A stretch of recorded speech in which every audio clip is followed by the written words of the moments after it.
What's up, everybody? It is Championship Friday. We've got Clemson. We've got North Carolina to talk about here. What is the best bet in front of you when it comes to this ACC Championship game? Football season is almost over. Can't believe it, but we still have an opportunity to make you some money. We're going to talk about that as well as college football playoff expansion. And hear me out. ACC basketball might not be as bad as people were saying in the beginning. Let's talk about it. You are Locked On ACC, your daily podcast on the Atlantic Coast Conference. Part of the Locked On Podcast Network, your team every day.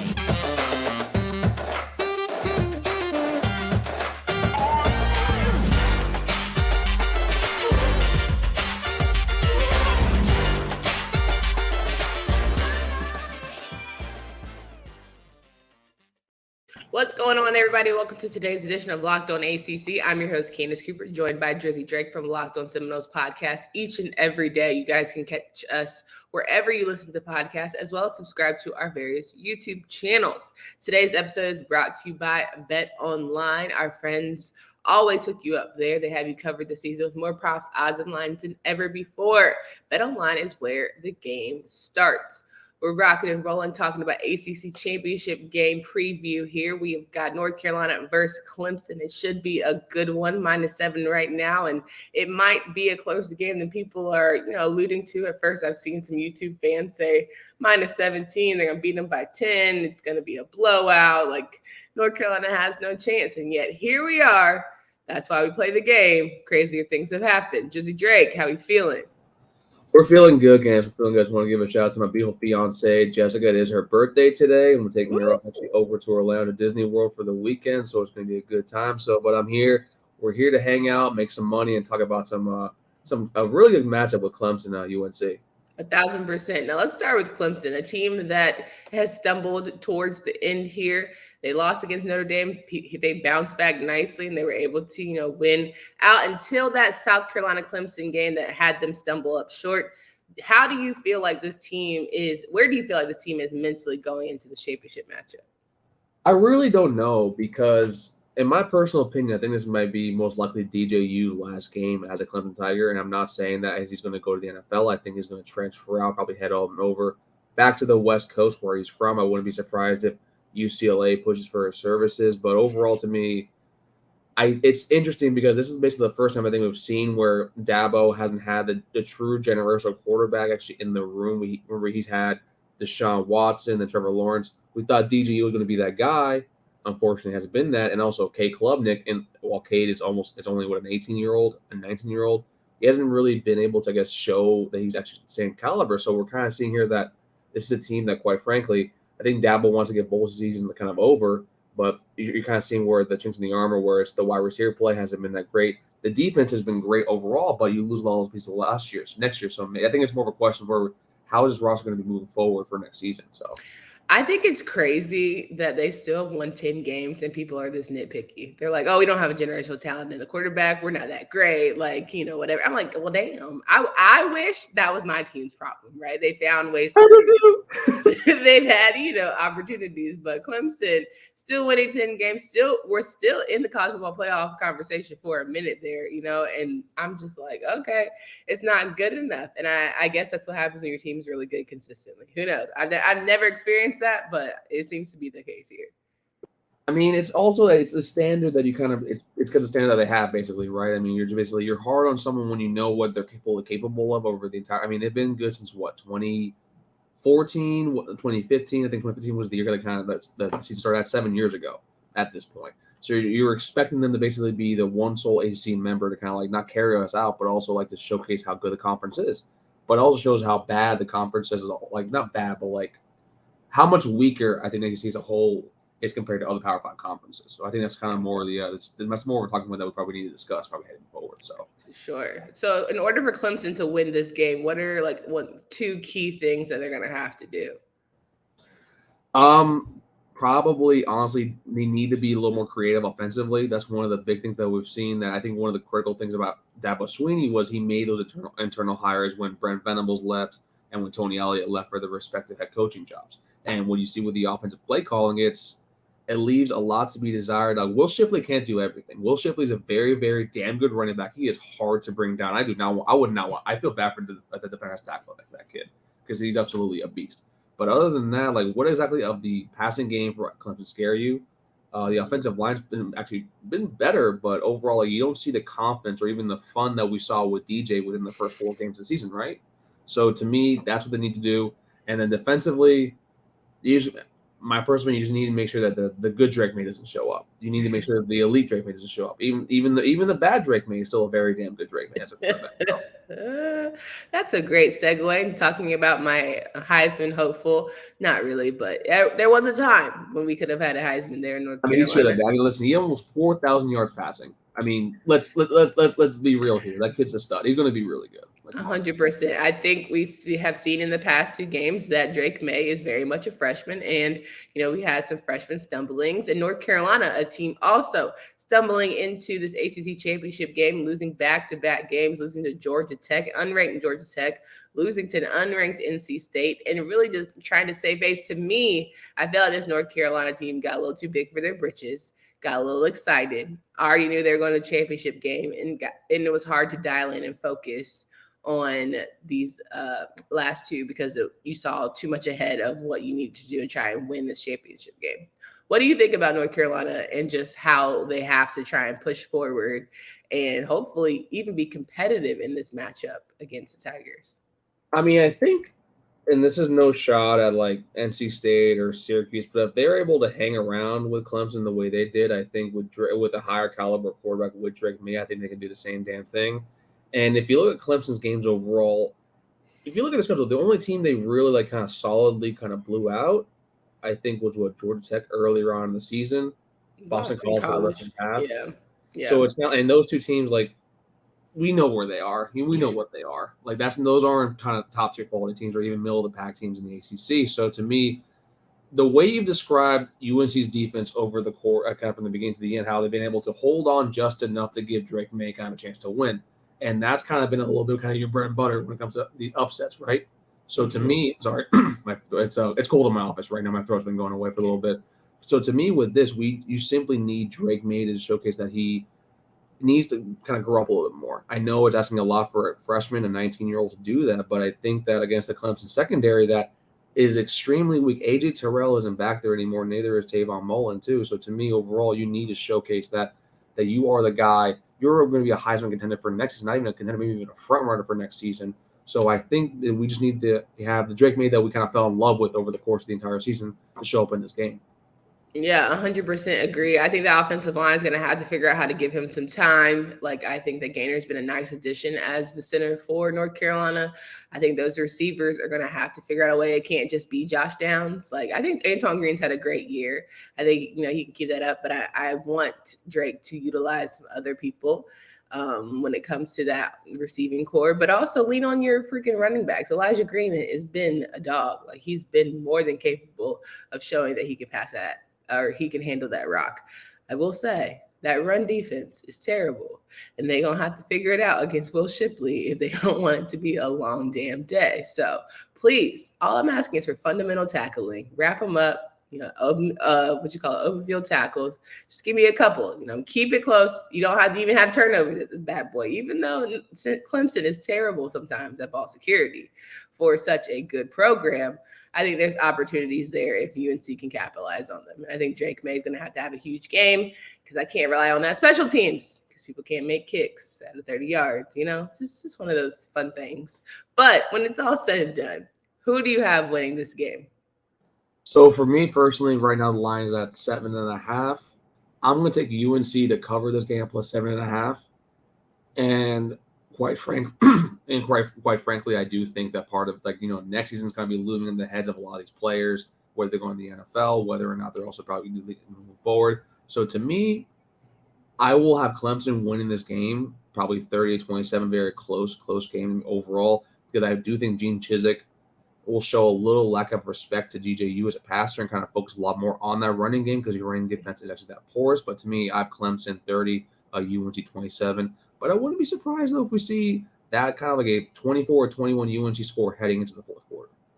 Interesting. I hope it doesn't come down to the last play because I don't know if Drake Maye can shine in that moment just yet. I think might be one of those situations where it's a big learn from opportunity and they'll get back there. Maybe they'll get back there. Who knows with these new, no longer having coastal conversations or Atlantic divisions. So there's that. But if UNC is able to pull off this big upset, I think it'll show a lot of promise to what is to come for them. So I say it's going to be a 24-21 victory for the Heels. I got to be a homer. I think that's going to happen.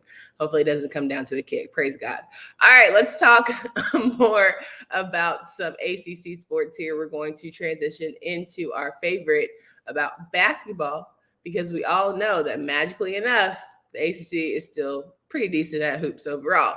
But if you guys are on the championship game mentality and you're ready to win some money, we strongly encourage you to hit up BetOnline.net, your number one source for sports betting info, news, and analysis. If you love sports podcasts as well, BetOnline has you covered. They're always the fastest and easiest way to get your betting fix because you can get the latest odds and trends for every professional and amateur league out there, from football to basketball to soccer and esports. Head to the website today or use your mobile device to learn more because BetOnline is where the game starts.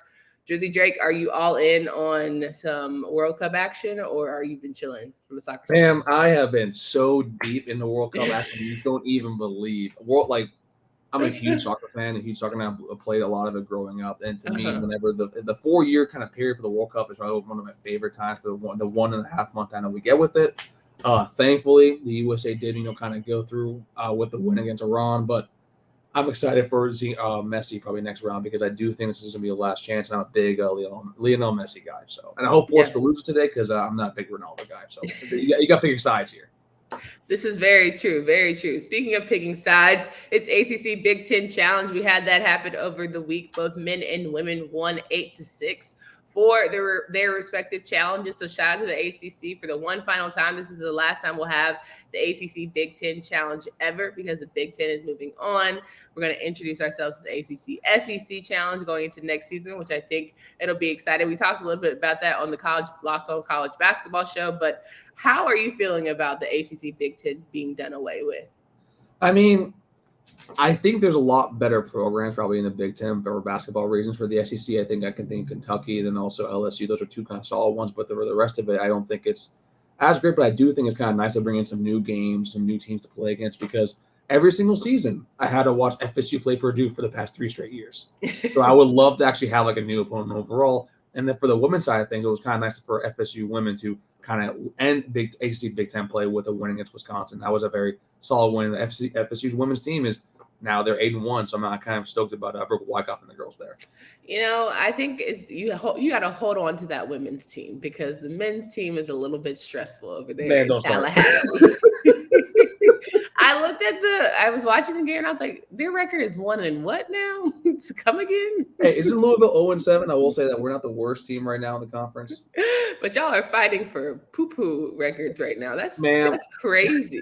That's crazy. Florida State won only 1 game. That's unheard of. I mean, listen. I think you guys talked about it best the first game when you were only down to 8 scholarship athletes. Then you have a lot of players out due to injury. We have no big men. The NCAA suspended Bob Miller for, I think, what was it? He took a trip but paid the money back. But they're like, no, even though NIL amateurism, we're getting worried with that. Let's, have to punish the kid and take away half of his year. But overall, to me, this is a team that, quite frankly, there is no true, number 1 or not even number 2 or number 3 when it comes to basically when you watch FSU basketball. Always remember not only star players where it comes to Patrick Williams or Scotty Barnes, but you think of Terrence Mann, you think of Trent Forrest, people that the facilitators kind of leaders of that group. And right now, we're still kind of waiting to see for that person to emerge. I thought it would be Caleb Mills. He hasn't been him so far. Cameron Fletcher, the Kentucky transfer, I thought was going to be a big, big piece. He's still kind of finding his way there. But to me, overall, I don't know what it is. And I was of the belief that I think when Michael Alford, the new AD, came in, that this would be kind of one of Ham's, last season at FSU. I wouldn't be surprised if something is changed probably heading into the next season or even probably the middle halfway part of next year because when you're an AD, you kind of want to have your own guy, even though to me, Coach Ham is a staple of the school. Coach Ham has done immensely things for the basketball program, and the guy deserves a damn statue. So This is true. Now I'm sitting here as an NC State person for a second saying, damn, y'all should have put us in the challenge. We would have gotten y'all the 9th win and got it pushing. But I'm not going to, belabor the point. But some key wins. Clemson was able to pull it out. Wake Forest was a surprise victory over Wisconsin. Virginia had a good game and was able to hold on and beat Michigan. Then you look at the Wednesday matchups and you saw Duke and Miami pull out wins, and then Notre Dame was able to finish it off. But the one that I highlight the most is that North Carolina-Indiana game. 3rd game in a row that North Carolina has lost. These guys, hey, tap the mic. ISO ball is not going to help you win any matchup. So if y'all want to figure out this whole I'm the man thing in November, early December, cool. Conference play is starting on Saturday. We got to figure this out quick, my guys. Quick, unless you want this to be an even longer season. And didn't you guys also bring the almost the entire band back together, minus Brady Manic? This whole Redeem team, that was cute in 2017. We can't play this here in 2022. This is not going to work if you guys are all not of the same mentality. There was a different hunger, and you could just see from watching that team, there was a want to by everybody. This ain't that team. I'm telling y'all now, don't pack no bags to Houston. Don't get excited. This team might not be in the top 25 after this weekend, which is crazy. I mean, it's kind of crazy. Start off number 1. And I use Bart Torvik a lot. I think Ken Palm's really good. Bart Torvik kind of helps me a lot more with my game, kind of understanding where the divisions are with teams. North Carolina has fallen, I think, from number 2 in the country for Bart Torvik to number 27. I think number 1 in the conference right now is Duke, followed by Virginia at 16. So, yeah, conference play, though, that's kind of where you kind of find out how the team really is. And it's still really, really early. But like you're saying, it's coming up quick. It's about to happen for the rest of the month, too. And this is more importantly where Hubert Davis and the boy kind of need to get together. You remember how good we were last year? It's the same damn team. You got to figure it out. Or unless Brady Manic was that big of a kind of a cohesive piece for the team. Very much so. But Pete Nance is actually a good dude and can play some defense. He's a shooter and a 3-and-D guy. So I'm just listen, y'all better figure it out quick because I know Pete ain't wasted his last year on y'all. Don't make this boy stressed out even more. But I will say play does happen today. Wake Forest takes on Clemson. And then we have Pitt taking on NC State. On Saturday, you'll see Syracuse and Notre Dame, Florida State and Virginia, and then Boston College and Duke. So some good matchups already out the gate, which again, I'm trying to tell y'all, North Carolina, Virginia Tech, figure it out on Sunday. Miami and Louisville on Sunday. I don't know if North Carolina is going to beat Virginia Tech, but that's neither here nor there. We could have that conversation all day. Now, as we're rolling through the women's side, again, some really good matchups there. As you had mentioned, the Florida State, North Carolina coming from behind and having a big win. I think Deja Kelly is in her bag when it comes to just how she's playing, and so I'm excited for that. But, guys, listen. When it's all said and done, ACC basketball is in a decent place. I don't think we can panic just yet. Louisville and Florida State withstanding. We're not too bad off, right? Or I'm tripping. No, we're not. Listen, it's early. I always say you never know what the team really is until probably end of January or middle of February. We're just starting conference play. But overall, all the teams look good. The top half of your teams only have one loss, minus the UNC having 3 and Duke having 2. But also they played very, very good teams too as well overall. So to me, I think conference-wise, we're fine. And the women's side, you're seeing teams that kind of, are coming back from worse years. And I know Florida State's women's team wasn't the best last season, and now they kind of have a heart at 8-1. So overall, I think we're in a better place than we imagined ourselves to be. Yeah, I agree. I also think that we said this last year where people were writing off the ACC and saying, only one team's going to make the NCAA tournament. And look how magically it all came together. So, but I will say I am excited for ACC, SEC because I think some future Duke, Kentucky matchups or North Carolina and Auburn matchups will be fun and stuff like that. But man, oh man, RIP to the ACC Big Ten. There were some good moments, some really good basketball when it was all said and done. As we transition, though, throughout, our time talking about ACC sports, there is this lingering conversation going back to football for college football playoff expansion. It has been agreed upon to add 12 teams until 2024. And I'm just sitting here saying, at least we'll have one in that bad boy. Clemson would have held on if we had the college football playoff as it stands right now. But I think Florida State could have probably squeaked in when we're talking about some of these standings as the season has progressed. Yeah, when you look at the projected bracket, it actually had Florida State at number 11 for the CFP, and they'll be playing Alabama in the first game. And quite frankly, that's a game that I actually will pick FSU to win primarily because I don't. The SEC this year has been really weird. It's also kind of the weakest SEC that we've seen in quite some time because the transfer portal has, I think, has created much more parity across the entire college football landscape. And then FSU will play TCU after that game. To me, that'll be we would have at least representation in two separate teams. But to me, moving the amount to 12 teams is going to one, honestly, bring more football, and two, we talked about last year how kind of a lot of these bowl games are not. I don't want to say useless, but they're just not something that we would kind of look forward to mostly. So it will get rid of some of these bowl games that are kind of they don't mean anything. A lot of kids are opting out, getting ready for the NFL as they should be, kind of get your money and all that. But to me, overall, it's good for the football. It's good for the brand. It's also good for the longevity of these players too. So. But when we talk about the expansion, right? We've seen some of the top heavy teams. It is what it is. How much more how many more teams, games, potential injuries do we need to see before it really just boils down to a Georgia and, let's say right now, Michigan, right? Do you think that this would even be competitive games when you talk about these college football playoff matchups? Like, are we going to just end up with the same group? I honestly think now with the transfer portal, the way it's been kind of like, you've seen just for the past few days, like hundreds of kids enter the portal. You've seen, I think, Miami lose 8 kids. I think we've lost 2. You have Alabama losing like 6 or 7. You're seeing a lot of these high tier quality players who basically are can be breaking the starting role or barely breaking too deep. They're going to these smaller schools like a TCU, like a UCF too as well, and they're becoming ranked teams. So to me, I think not immediately it's going to cause that, but I think further down the road, I think it's definitely cause probably more competitive games overall. Even though I will say you'll still see kind of schools like the Georgia and I don't know about Michigan. That I need to see for a little bit longer, but maybe Georgia, Ohio State.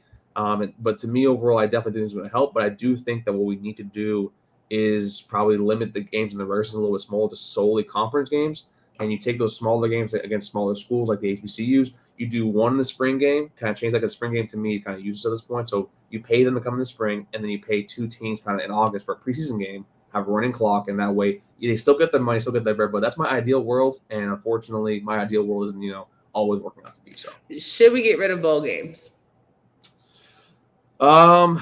As a gambler, I want to say no. As someone that I think you need to get rid of a majority of them, because I do think some of them I live in South Florida. The Boca Raton Bowl is great, but unless I know it's for some of the kids, it's their last chance to play. They really want to play, so that's kind of why I don't want to get rid of it. But there are some cases where there are some bowl games that we really don't need to see. So yeah, majority of them, yeah. I feel like the New Year's 6 Bowl is cool. I feel like all of the big time bowls and blah blah blah, blah, Sugar Bowl, Orange Bowl, things like that. Blah, blah. Cool, keep it, blah blah blah. I do think though, the Popeyes bowl, the Cheez-It Bowl, the Mayo Bowl, things like that, it's all just become more gimmicky, and then it's almost like AAU football versus actual hard nosed whatever, what have you. And with people opting out, like they started to see the trend early on, maybe 4 or 5 years ago. Why would I play in the bowl game if I didn't have one of the 12 teams to make college football play? Why am I playing in the bowl game? I mean, you're right. It's also it's one of those things where it's probably some kids' last chance to play football. I guess that's maybe the only thing I can think of. When it's your last game, I've seen friends of mine in high school, they know it's their last high school game because I love my boys, but none of them are good enough to play in college, even D2 or D3.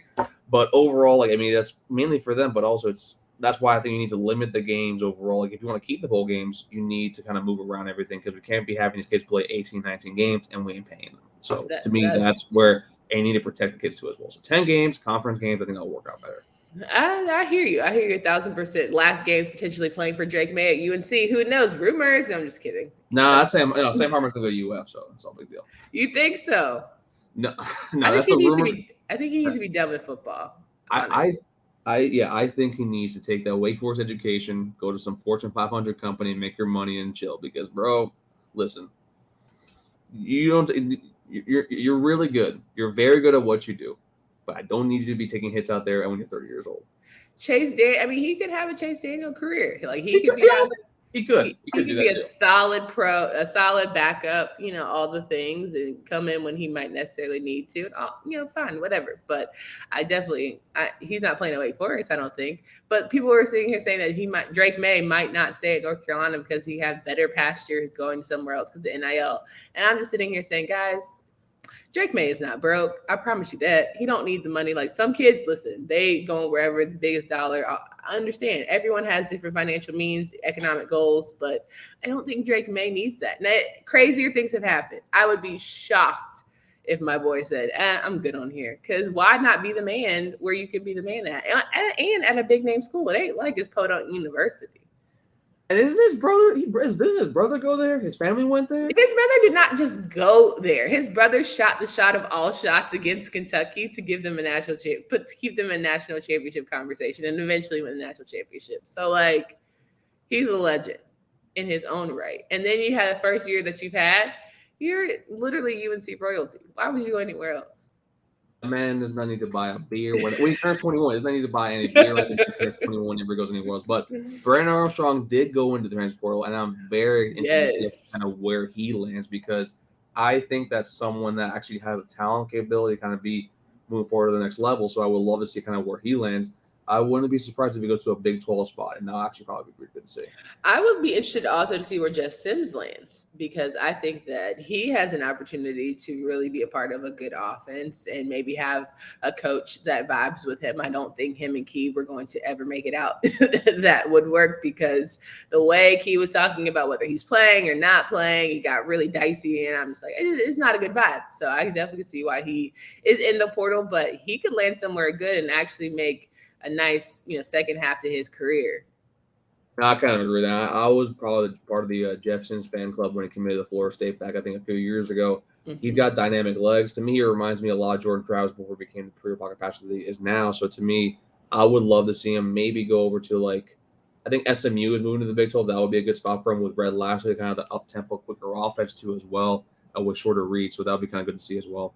Yeah, and ending the conversation going into next year, the bets on Jordan Travis winning the Heisman, I know those got to be going crazy.